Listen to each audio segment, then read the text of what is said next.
Bonjour à toi, bienvenue sur le groupe Quand la magie, accompagnement holistique. Si tu viens d'arriver sur le groupe, eh bien merci de nous rejoindre.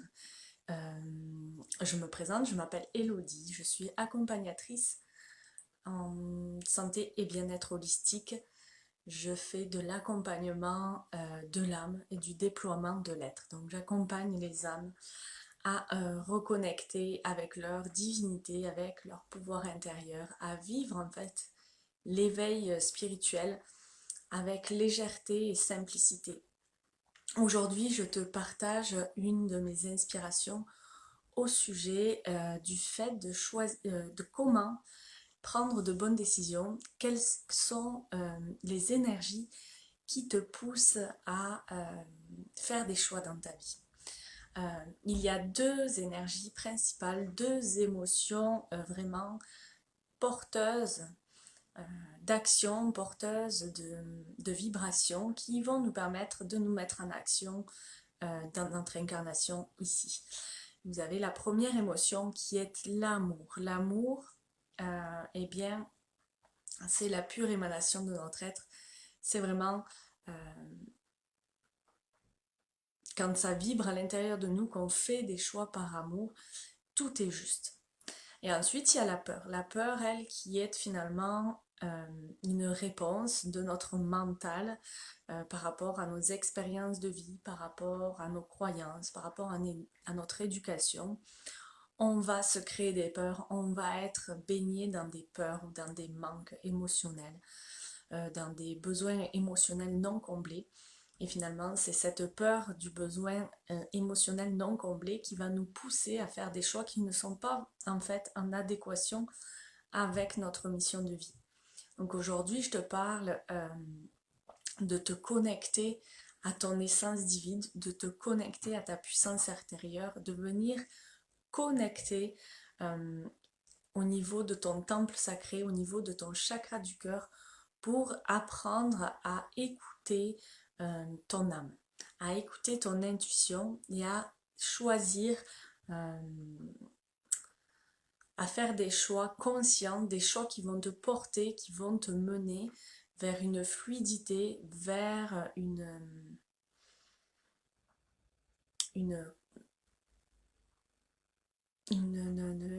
j'ai perdu mes mots, qui vont te vraiment, ces choix qui vont t'accompagner, qui vont te permettre finalement de mettre un pavé après l'autre sur ton chemin de vie, sur ce qui est le plus lumineux et le plus juste pour toi. Donc un pas à la fois, un choix à la fois, tu vas pouvoir connecter avec tes sens, avec ton intuition et faire ces choix finalement qui sont justes pour ton incarnation, pour ta mission d'âme. Souvent, on fait des choix par peur plutôt que par amour pour soi. Et ces choix-là nous conduisent inévitablement vers un inconfort qui va s'accroître au fil du temps. Parce qu'on n'a pas pris la décision pour la bonne raison, on n'a pas pris la décision en se choisissant, on n'a pas pris la décision en se respectant, mais on a pris cette décision j'ai envie de dire, une décision raisonnable, une décision sécuritaire, mais qui finalement ne vibre pas avec nous-mêmes. Ça peut être des décisions au niveau professionnel, de choisir une profession parce que il y a de l'emploi, il y a de la demande, il y a, je veux dire, c'est bien rémunéré. Donc on va faire cette décision, on va prendre cette décision professionnelle pour se rassurer, pour se mettre dans une zone de sécurité, une zone de confort. Mais finalement, cette décision-là n'est pas du tout en adéquation avec les aspirations de notre soi supérieur qui, lui, eh bien, il a prévu plus grand pour nous, il a prévu autre chose d'encore plus beau, mais quelque chose qu'on ne se permet pas d'imaginer. En prenant des décisions basées sur l'amour, le véritable amour de soi, de l'amour de conscient que nous sommes un être puissant, eh bien, ça ne veut pas dire que ça va être plus confortable dans l'instant, parce que ça vient confronter des systèmes qu'on a mis en place au fil des années, au fil de notre vie, et de faire des choix pour soi, de faire des choix par amour pour nous-mêmes, eh bien ça peut nous mettre dans un inconfort sur le moment. Coucou Lily, coucou Sébastien, merci, je suis heureuse de vous retrouver ici. Donc j'aborde ici la notion vraiment de faire ses choix par amour, de faire ses choix connectés à son intuition, et on va voir ensemble comment on peut se connecter avec cette énergie, se connecter avec cette puissance intérieure que nous avons tous ensemble. Parce que voilà, il y a deux façons de procéder quand on fait ses choix. Il y a le choix de l'amour ou il y a le choix de la peur. Cette belle journée de soleil, effectivement, je suis sûre que derrière les nuages et la grosse neige qui tombe, il y a du beau soleil caché. Mais ici, il fait froid, il neige. Euh, c'est vraiment une journée d'hiver, un 22 avril. On se remet en hibernation et on se réchauffe. Ça permet aussi de prendre une pause. Donc, c'est ça aussi, se déposer, prendre un temps lorsqu'on est amené à faire des choix pour se demander profondément quel est le moteur, quelle est l'énergie qui m'anime derrière cette décision. Si c'est une décision qu'on prend parce qu'on a peur, soit de perdre quelqu'un ou quelque chose, parce qu'on a peur de manquer de sécurité, de manquer d'amour, tout simplement, de reconnaissance. Où est-ce qu'on va prendre cette décision parce qu'on a peur de se faire juger ou de se faire abandonner ou de se faire rejeter ou de se faire humilier? Eh bien, c'est qu'il y a un blocage sous-jacent, pardon. Et notre ego, lui, il est très très fort pour nous raconter les bonnes histoires, pour qu'on reste vraiment dans une zone qui est connue, dans une zone qui maîtrise parfaitement par les expériences de vie, par les croyances, par l'éducation, etc., etc. Donc, de revenir dans les ressentis au travers de nos 5 sens, parce que nous sommes des êtres dotés de sens, de réceptivité de l'information, c'est-à-dire que l'information, on ne la reçoit pas seulement par le toucher, seulement par l'odorat, seulement par le goût, seulement par l'ouïe ou par le sensitif. On reçoit l'information au travers de ces 5 sens. Sauf que, bien, on a au fil du temps choisi d'œuvrer avec des sens qui nous sont plus faciles à utiliser et à percevoir. Et c'est vraiment important, lorsqu'on a des grosses décisions à prendre, de se reconnecter à nos 5 sens dans la totalité de notre être et de prendre un temps de repos, un temps vraiment de recul où on va venir en introspection profonde à l'intérieur de nous pour regarder quelle énergie finalement nous guide, nous drive dans cette prise de décision, que ce soit l'amour ou la peur. Effectivement, il y a des systèmes de survie où la peur est très très bonne, mais il faut que ce soit un mécanisme de survie dans l'instant, c'est-à-dire pas sur une projection de notre mental sur l'événement présent.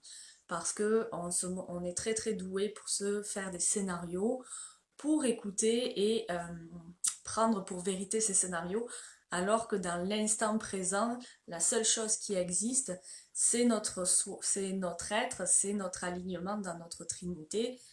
J'en parle souvent, corps, âme et esprit, et de revenir finalement dans cet alignement en conscience et de recevoir l'information par nos sens. Donc Lily a dit, c'est super car j'ai appris depuis hier à ressentir mon corps pour prendre une décision et ça marche.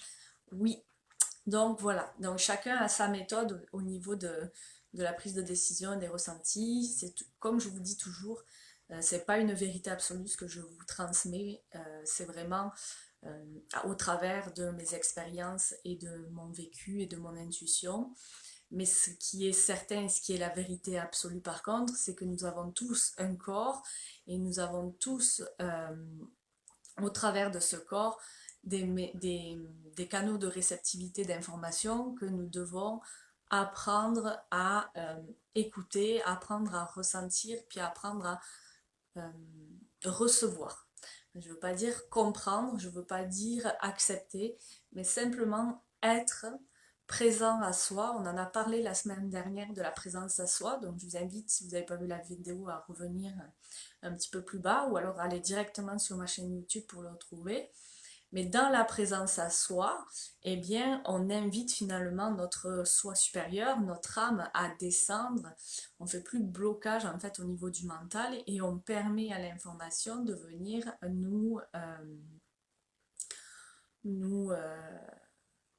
nous toucher.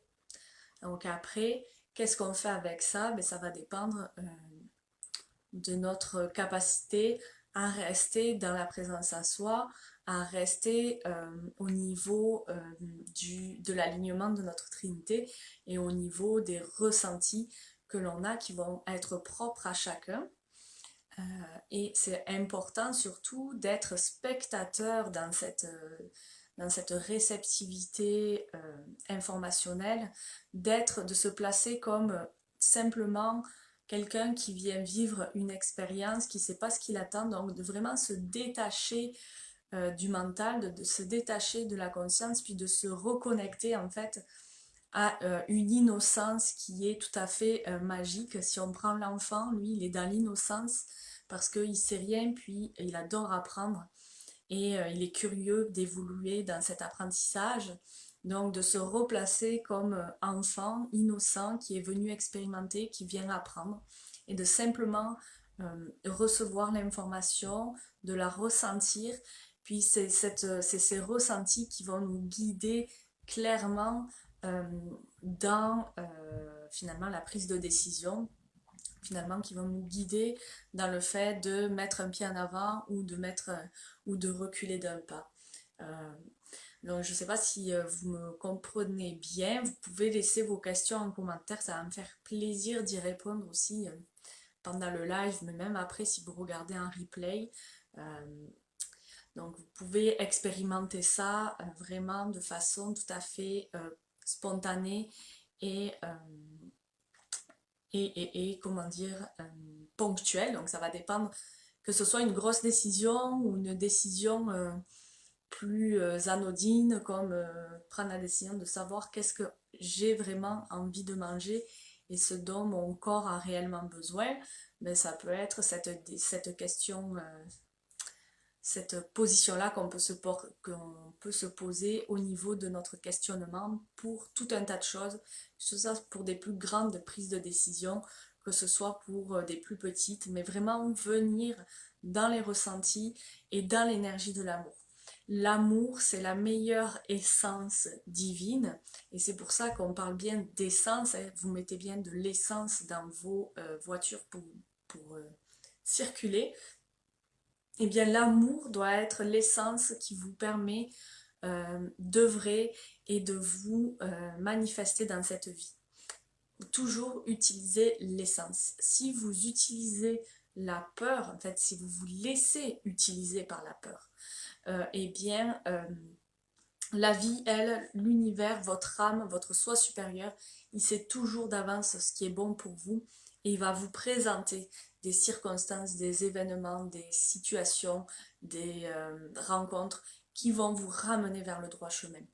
Et de choisir des choix par peur, bien, c'est juste aussi, c'est correct, comme on dit ici, c'est valide dans le sens où tout est juste dans l'incarnation et tout est fait pour nous faire grandir, pour nous faire évoluer. Et vous savez les amis, je parle souvent de l'école de la vie, on est tous là pour apprendre. Simplement, si on fait le choix conscient de le faire avec amour, de le faire dans la présence à soi, dans l'instant présent, comme le dit Lily, eh bien, on va se donner, on va se faire le plus beau des cadeaux, on va aussi donner du répit à notre ego, parce que c'est lui qui s'embarque, puis c'est lui qui nous envoie du stress et qui nous fatigue et qui nous étourdit et qui nous emmène dans des scénarios complètement incroyables qui peuvent être effectivement devenir réalité parce que vous savez que la pensée est créatrice. Si vous ne le savez pas encore, vous allez le découvrir. Mais tout est juste, mais voilà, si on s'embarque dans des scénarios improbables, eh bien on risque de créer une réalité qui n'est pas en adéquation avec notre vraie mission et qui va nous mettre dans un désalignement finalement au niveau de notre trinité qui risque d'être inconfortable quelque temps, mais qui va nous amener des enseignements aussi qui sont justes dans notre incarnation. Mais moi, mon but, c'est de vous apporter plus de fluidité, plus de légèreté dans votre éveil spirituel, donc, et de le vivre vraiment avec amour et conscience toujours. Parce que on est tous des êtres humains, puis on débute tous notre chemin de vie à un moment ou à un autre, mais l'essentiel, c'est de le faire toujours en conscience, de le faire avec amour. Coucou Sandra, merci d'être là, ça me fait plaisir.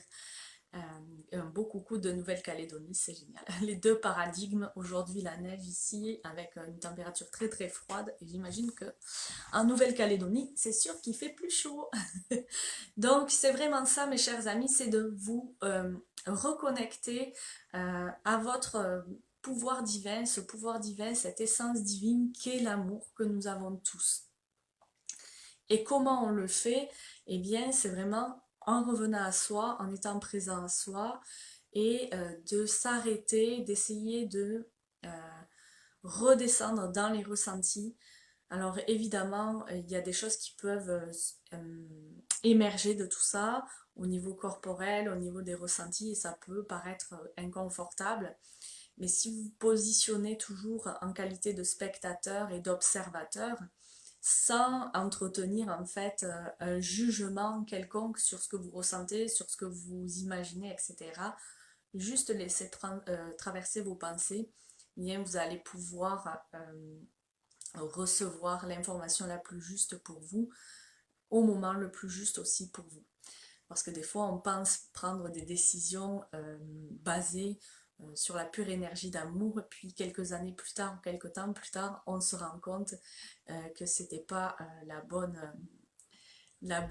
raison qui nous avait poussé à prendre cette décision, mais en même temps, tout était juste. Euh, Ça, on l'explore aussi quand on apprend un petit peu à connecter avec les blessures qui nous ont, sur lesquelles on s'est construite, qu'on a pensé se construire. Donc ça aussi, on l'explore dans le programme Renaissance. Pour celles qui sont intéressées, il y a une nouvelle cohorte avec vraiment une nouvelle version qui démarre en juin. Donc vous pouvez déjà commencer à... Je prends les préinscriptions en fait parce que les places vont être limitées. Puis il va y avoir un tarif de lancement super intéressant. Donc ça c'était une petite parenthèse au niveau du programme d'accompagnement pour approfondir les enseignements que je vous partage ici. Mais si on revient au fait de vraiment ralentir et de se connecter au niveau de nos cinq sens, eh bien ça va nous permettre déjà d'œuvrer finalement en conscience, de se connecter aussi à son intuition, parce que l'intuition, eh bien, elle vient de toute... L'intuition elle-même, elle est énergie. L'intuition, c'est le murmure de votre âme. Et pour entendre votre âme murmurer, votre soi supérieur, il faut à tout prix vous déconnecter du mental. Et pour se déconnecter du mental, il n'y a rien de mieux que de revenir dans le ressenti. C'est pour ça qu'il y a des personnes, il y a beaucoup de personnes qui vivent leur éveil spirituel après avoir vécu des traumatismes ou des grands chocs dans leur vie. Parce qu'en fait, à un moment donné, quand on vit ces chocs, quand on vit ces traumatismes, on passe vraiment en mode survie. On passe vraiment à un moment où le cerveau, lui, il peut plus emmagasiner ce genre d'informations, il peut plus les analyser, il peut plus se construire de scénarios parce que tout ce sur quoi on s'était basé s'effondre. Oui, oh merci, ouais c'est vrai, hein. Super, l'ADN au niveau de mon pull, Sandra, merci. Donc c'est ça, puis si ben, on est en plein dedans, hein, parce que notre ego, lui, il construit tout son système, tout son échafaudage sur ses croyances, sur notre éducation, sur les expériences de vie, etc. Mais au-delà de ça, puisque Sandra a la gentillesse de le soulever, euh, au niveau de notre ADN, il y a plein de mémoires qui sont ancrées, qui sont cristallisées, et il y a des mémoires qui nous servent ou qui nous serviraient et qui sont cristallisées dans notre ADN, et il y a d'autres mémoires qui ne nous servent pas forcément dans cette incarnation, mais qu'on a laissées actives. Donc, le fait en fait de vivre un trauma va réveiller ces mémoires qui sont enfouies, qui sont bien imprimées dans notre brain d'ADN. Coucou ma belle. Donc c'est ça, donc venir, c'est pour ça qu'il y a beaucoup de... coucou Céline, voilà. J'ai retrouvé ton nom. C'est pour ça que il y a beaucoup de personnes qui vivent cet éveil spirituel après un choc, une séparation, un deuil, un accident, vraiment un changement de vie bouleversant dans lequel notre ego ne se reconnaît plus et pardon, tout s'effondre, tous les paradigmes, toutes les croyances, euh, tout ce sur quoi il s'était construit s'est effondré et donc il y a vraiment un lâcher prise du mental parce que là bien on connaît pas ce genre de situation, on ne sait pas jouer avec ça dans notre incarnation et du coup le filtre du mental, puisque je vous l'ai dit aussi la semaine dernière, le but de l'alignement dans notre trinité, c'est de vraiment de pouvoir recevoir l'information de notre soi supérieur, de notre âme, et de la laisser descendre d'un bord dans notre cœur, dans notre siège de la création au niveau de nos chakras sacrés, puis ensuite de la ressentir, de la vibrer, puis de la laisser remonter au niveau du mental pour pouvoir passer à l'action dans la matière. Le mental n'est qu'un instrument de mise en pratique, d'accord? Donc, c'est pas non plus mauvais. Euh, L'esprit, le mental, l'ego n'est pas du tout un ennemi à abattre, au contraire, c'est un allié avec lequel il faut apprendre à travailler. Et c'est pour ça qu'on est tous, on aime tous eh bien, nourrir aussi ce mental par des lectures, par des livres, par des vidéos comme vous le faites, par des formations, parce que eh bien, c'est lui qui nous aide à mettre en pratique les plus belles aspirations de notre âme. Mais il ne faut pas que ce soit lui qui décide à notre place. Et donc pour ce faire, pour ceux qui arrivent, on parle vraiment de la prise de décision. Mais pour ce faire, il faut toujours reconnecter à l'essence d'amour parce qu'il y a deux façons de prendre une décision qui nous poussent à prendre une décision. C'est soit l'amour, et là on est complètement aligné, comme je le disais au début de la vidéo, on prend un pavé après l'autre, puis on va le poser pour tracer notre chemin qui va nous amener vers l'expansion de notre âme. Ou si alors on prend la peur pour construire notre chemin d'incarnation, eh bien, au sens inverse, la métaphore pourrait s'appliquer sur le même fait, c'est-à-dire qu'au lieu de, de prendre ce pavé qui descend de notre soi supérieur pour construire la route, quand on prend la peur pour prendre des décisions, pour avancer dans la vie, eh bien, en fait, c'est comme si on se retournait, qu'on allait chercher un pavé en arrière de nous et qu'on construisait avec ce pavé. Mais ce pavé, il est lourd, ce pavé, il est usé, c'est plus forcément le bon. Et en plus de ça, on défait ce qui a été fait par le passé. Et on ramène finalement le passé dans le présent, et ça, c'est vraiment pas bon. Parce que nos peurs, elles sont vraiment basées sur nos expériences de vie, sur nos croyances, sur notre éducation, sur ce qui est aussi imprimé au niveau de nos brins d'ADN. Pour ceux qui sont pas encore au fait de ça, on parle aussi des mémoires akashiques, c'est la même chose, ou du karma, etc. Donc c'est vraiment ça, faire des choix conscients en conscience, de choisir de redescendre dans le corps au niveau des cinq sens, de recevoir l'information à travers ces cinq sens, d'apprendre aussi à travailler avec eux, de se connecter avec eux, de, de les pratiquer, puis de leur permettre une pleine expansion.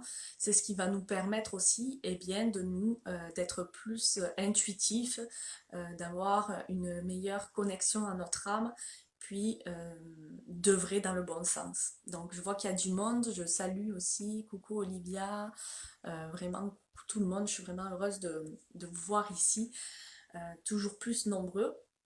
Merci, merci. Est-ce que c'est clair pour vous? Est-ce que vous avez des questions à ce sujet?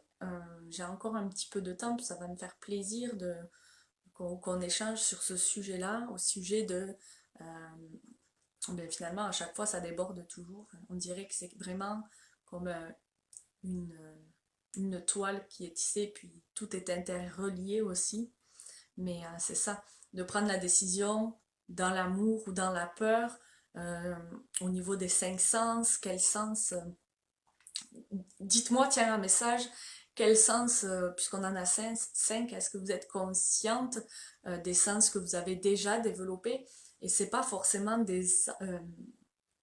d'un point de vue extrasensoriel, d'accord? Ça peut l'être, là, si vous avez des facultés, c'est génial et je vous invite à les partager ici.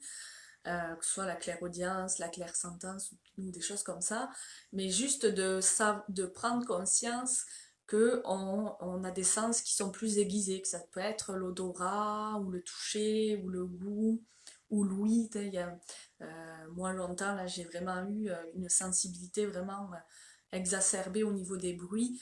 Encore aujourd'hui, encore moins parce que j'arrive à faire la part des choses, mais ça, c'était vraiment quelque chose qui était très, très présent en moi. J'ai eu aussi beaucoup de sensibilité au niveau des ressentis du toucher, du kinesthésique, les odeurs, tout ça. J'étais capable de sentir des odeurs à distance. Enfin, c'était vraiment impressionnant, ou même connecter avec l'énergie de la personne, puis sentir un petit peu l'odeur caractéristique de cette personne. Céline qui dit: j'ai entendu que pour mieux écouter son corps, il faut décristalliser la glande pinéale. Ça te parle? Oui, complètement. Céline, merci pour ta belle question parce que c'est vraiment une belle question. Je vais y venir, je vais lire. Lily qui dit non, aucun sens. Ok. Lily, en fait, ce que tu peux faire, c'est vraiment te placer dans un lieu neutre, pardon, fermer les yeux, puis vraiment aller voir ce qui te, ce qui te vient comme information la plus rapidement. Quand tu arrives dans un lieu nouveau, des choses comme ça, est-ce que c'est les choses que tu vois, est-ce que c'est les choses que tu sens, c'est les choses que tu entends, ou même si tu vas dans tes souvenirs, c'est quoi toujours la mémoire qui est la plus présente dans tes souvenirs aussi, ça peut être ça. Sinon, dans le programme Renaissance, on apprend vraiment à connecter. On a des exercices pour aller plus loin dans ça. Mais euh, Sandra, semence d'étoiles, tu dis le sens de l'incarnation. Oui, évidemment. Mais c'était vraiment au niveau physique, tu sais, au niveau de nos 5 sens en tant qu'humains. Euh, on est d'abord humain, on est être humain, mais dans la matière, on est humain, puis après, une fois, quand on se connecte à l'humain, on se connecte à l'être. Donc, je sais pas si tu as un sens qui est plus développé que l'autre. Je vais aller ouvrir à mon chien. Mais tu vois Lily, ah ouais, tu vois Lily, c'est le visuel en premier. Ben, tu vois, c'est ça. Donc, c'est vraiment... donc, si on a le visuel qui est plus développé, bien, on va s'amuser à travailler sur les autres qui sont à développer aussi parce qu'on est tous faits de la même façon. C'est sûr qu'on a des aptitudes, des désirs qui sont différents, puis des goûts différents dans la vie, dans l'expérimentation de la vie. Mais plus nos 5 sens vont être développés, plus le ressenti, l'intuition, le sens de l'incarnation, comme le dit Sandra, semence d'étoiles. C'est ça qui va nous permettre de nous reconnecter aussi avec notre soi supérieur et à vraiment œuvrer et recevoir l'information la plus juste pour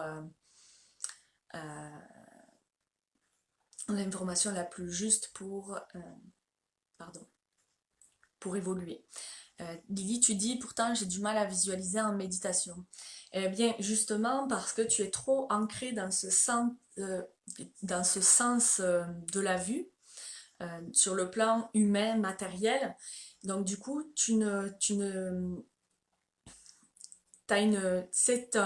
ton sens est hyper développé là-dedans, mais tu l'as pas mis en œuvre sur la globalité de tes cinq sens. Et c'est peut-être pour ça aussi que dans les méditations, ben, tu vas avoir du mal à visualiser parce que toi, tu as une vision de la vie qui est super précise, tu as une vision des choses qui est hyper matérielle. Et du coup, ben, c'est peut-être ça qui t'empêche de visualiser ce qui t'est proposé en méditation ou en canalisation parce que c'est la même chose. Je sais pas si ça fait du sens pour toi. Euh, Céline, tu nous as pas dit ton sens, qui est là? Manifestez-vous les filles, que je vois, il y a un petit peu qui participent au live, puis qu'on s'amuse tout ensemble. Là, je vois qu'il y a 6 personnes là en ce moment, mais je vois pas tout le monde. Donc, vous pouvez nous dire si vous avez une idée du sens qui est plus développé chez vous. Euh, Tu dis, ça doit être ça, ça me parle. Ben voilà, c'est ça. Donc, quand on a vraiment un blocage au niveau des ressentis, au niveau plus euh, spirituel, c'est que on a vraiment hyper bien travaillé sur les sens physiques, mais on n'a pas développé trop le sens plus de l'être, du soi supérieur, de l'âme, etc., dans les ressentis. Ah, bonjour Stéphanie, bienvenue sur le groupe, super. Ben, si tu arrives sur le live, je parlais des sens, mais je vois que tu commentes intuition par pensée. Je comprends pas.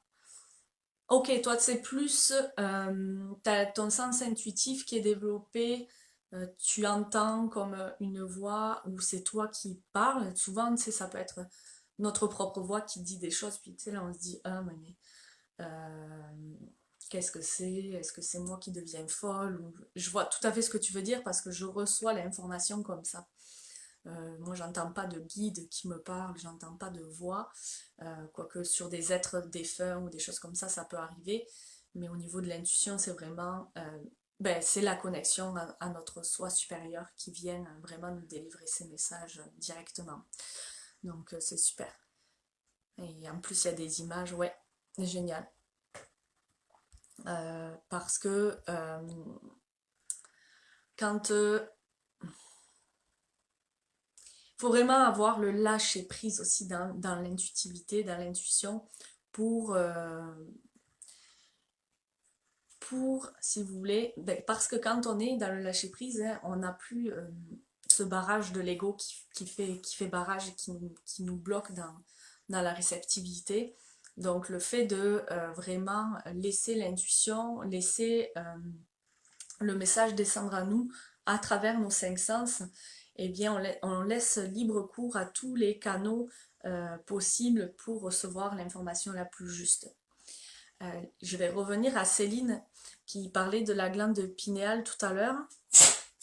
Effectivement, la glande pinéale, euh, on parle de décalcification de la glande pinéale. La glande pinéale, c'est vrai, en fait, c'est une glande qui est située dans notre cerveau et qui est directement reliée à notre troisième œil. Et il y a beaucoup par notre alimentation, par plein de choses, de produits, d'additifs, etc., qui sont venus calcifier notre glande pour en fait ralentir notre, notre connexion à notre troisième œil, notre connexion à notre intuition. L'une des choses à arrêter complètement et immédiatement, et ça je le dis souvent, c'est arrêter tout ce qui est aliments à base de fluor, parce que le fluor, euh, contrairement à toutes les choses qu'on peut nous raconter à ce sujet-là, notre corps sait très bien le synthétiser à travers l'alimentation et on n'a pas besoin de supplémentation en fluor. Le fluor, c'est vraiment un poison qui vient non seulement calcifier notre glande pinéale, mais qui vient en fait aussi, de par le fait même, euh, rendre les gens plus dociles. Le fluor, c'est ce qui a été utilisé dans les camps de concentration nazis pour que les prisonniers soient plus doux, plus malléables, qu'il y ait moins de rébellion, etc. Et c'est à partir de là qu'on a commencé à mettre du fluor dans les réseaux d'eau potable, entre guillemets, qu'on a commencé à mettre du fluor dans les pâtes à dents, dentifrice, quand on a commencé à faire des traitements au fluor chez le dentiste, etc. Ça, c'est du pur poison. Donc, on arrête ça immédiatement. Pour décalcifier sa glande pinéale, eh bien, il y a plein de solutions qu'on peut entreprendre. Le citron est très très puissant, donc on peut aller boire le jus d'un demi-citron tous les matins, soit dans de l'eau chaude, dans l'eau froide, à froid, comme vous voulez, cru, n'importe quoi. Ça va aider en fait à la décalcification de la glande pinéale. Euh, oui, le sel raffiné, tout ça, j'ai plus en tête tous les aliments, mais c'est impressionnant quoi. Prenez, oui, c'est vrai, Céline, merci de le rappeler. Le sel, évitez le sel raffiné comme le dit. On prend du sel brut, du sel de Guérande, du sel d'Himalaya, etc. On va vraiment avec des choses le plus, euh, le plus bio possible, le plus naturel. Et aussi, en fait, je vous invite par votre alimentation à stopper tous les produits transformés industriels et aussi de consommer si vous vous aimez plus que votre portefeuille et j'espère vraiment que vous aimez plus que votre compte en banque. euh, Nourrissez-vous d'aliments le plus possible naturels, bio, euh, parce que les pesticides, même sur le bio, euh, il y a des standards, il y a des critères, il y a un nombre de produits chimiques qu'on peut utiliser même dans le bio. Ouais. Donc surtout en Amérique du Nord, ici c'est catastrophique. Je sais qu'en France on est encore un peu protégé, mais allez-y vraiment avec le plus sain, le plus bio, surtout pas d'OGM, parce que comme son nom l'indique, c'est des organismes génétiquement modifiés aussi. Donc ce que vous mettez dans votre corps, ça vient directement jouer sur vos cellules. Chaque cellule est porteuse de vie dans votre corps et chaque cellule est porteuse en son centre d'un noyau. Dans ce noyau est contenu les brins de votre ADN et ce que vous venez en fait imprimer sur votre ADN sera transmis aux générations futures sur des générations et des générations. Mais c'est pas irréversible. La conscience est puissante, l'éveil à la spiritualité, puis l'amour que vous allez vous porter au fil des jours va vous guider vers les meilleurs choix qui seront les plus opportuns pour vous, puis les plus accessibles dans l'instant. Donc ne rentrez pas non plus dans la culpabilité. Chacun fait comme il peut, comme au moment où il le peut, mais vraiment replacer les choses à la bonne place dans vos vies. C'est vraiment, vraiment important. Ben, merci beaucoup, Sandra. Bonne. Oui, à l'école, à la maison, hein, ben, bonne école alors. Mais c'est ça, replacez les choses au bon endroit dans vos vies. Choisissez-vous. Vous êtes la personne la plus importante de votre vie. Votre corps est votre seul et unique véhicule d'incarnation dans cette vie-là. Donc il faut le vénérer et il faut vraiment en prendre le plus soin possible. Remerciez-le chaque jour, c'est grâce à lui qu'on peut vivre cette expérience terrestre qui est magique, même si il y a des moments où tout semble confus, où tout semble catastrophique dans nos vies. Sachez que nous sommes tous là pour évoluer vers plus de conscience, vers plus de lumière, vers plus d'amour. Et bien ce corps-là nous permet de vivre cette incarnation la plus juste possible. Mais une fois qu'on sait les choses, on peut plus faire semblant, on peut plus les nier. Donc quand on sait que, parce qu'on parlait de la glande pinéale, quand on sait que le fluor, ben c'est pas bon pour notre santé, c'est pas bon pour notre corps et c'est pas bon pour notre spiritualité, il est inconcevable d'aller utiliser des produits à base de fluor ou de l'imposer à nos enfants. Donc c'est pour ça que je parle toujours d'accompagnement holistique, c'est-à-dire qu'on prend vraiment l'être humain dans toute sa globalité.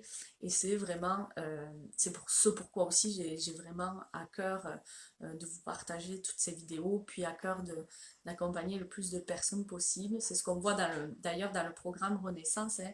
Il y a vraiment toute une partie naturopathie holistique, connexion au naturel, puis on y va une étape à la fois, c'est-à-dire que d'abord on se connecte à notre corps, on le vénère, on lui apporte les bonnes choses, on apprend à l'écouter, parce que notre corps nous délivre constamment des messages, et ensuite, parallèlement, hein, ça se fait parallèlement, on revient en nous, en notre sens, à notre pouvoir divin et créateur. Donc, merci pour votre attention. Si vous avez encore des questions, ben, allez-y, j'y répondrai plus tard. Puis si ça vient là tout de suite dans l'instant, ça va me faire plaisir d'y répondre. Contrairement à Sandra, moi la journée se termine aujourd'hui, même si on fait tout le temps l'école à la maison, nous. Mais donc je vais aller retrouver ma famille. Mais si voilà, si vous avez de l'inspiration, puis que vous voulez partager votre expérience à travers ça, ben, ça va me faire plaisir de vous lire. Donc merci encore, belle fin de journée, puis à très très très très bientôt. Aussi, je voulais rajouter, j'ai créé un journal d'écriture, ça s'appelle le journal d'une étoile, qui va être très bientôt disponible, soit en version papier, c'est un guide qui nous permet en fait comme un journal intime, qui nous permet au quotidien de venir œuvrer de la bonne façon. On y va au niveau de nos schémas de pensée, de nos croyances, de nos ressentis. Il y a plein d'outils à l'intérieur. Je reviendrai, je ferai sûrement un live spécial. Donc il va être dispo en format papier, mais il va être aussi disponible en e-book. Donc je vais bientôt prendre les précommandes. Donc si vous êtes intéressé, ben, n'hésitez pas à venir vers moi. Donc belle fin de journée à toutes. Namasté. Prenez soin de vous et bien à très bientôt. Bye. À demain Lily.